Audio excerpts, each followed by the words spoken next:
If you were to walk up to someone on a street today and ask them what rights as an American citizen they had, what would you think they would respond with? I believe that they would respond with the right of free speech, free press, free religion, and the right to assemble.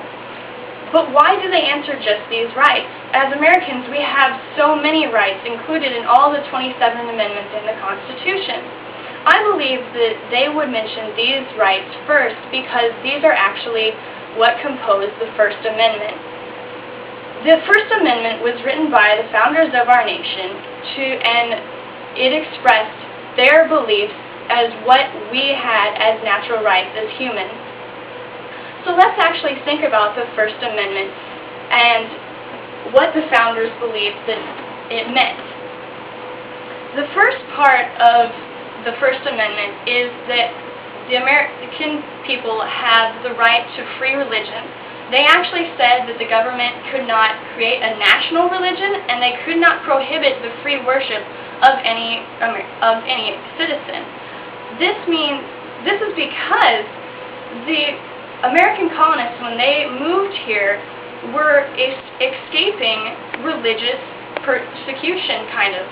They were being forced to worship one God that the British government decided and how the British government wanted them to. And as humans, the founders of our nation believed that we have the right to choose our religion and worship how we choose. And this is a personal right, not something the government has to choose for us. Also, if we go to the third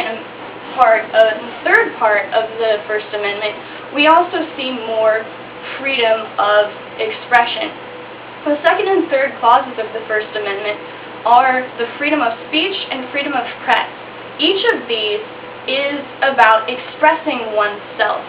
As human beings, we have the ability to speak, and being able to speak, we should be able to speak and write down our opinions, no matter if they're against another person or another group or not, as long as we're not hurting anyone else. And the founders of our nation believed that that is a human right, and so our American government believed that that should be put down in our rules.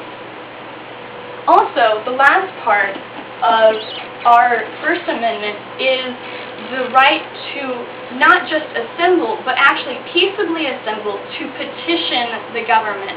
It's not just the assembly. The assembly is more in speech, being able to,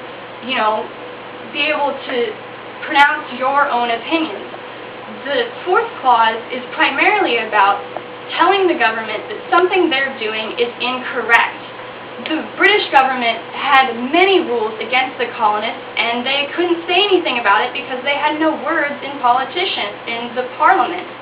So, the American founders believed that the American citizens should have a say in the government. It was a government for the people and of the people, and in that, they should be able to tell the government what's going on in their lives, and if something is going askew with the government and people.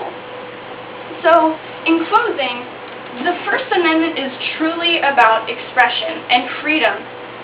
Moving to America was to be free of the British government.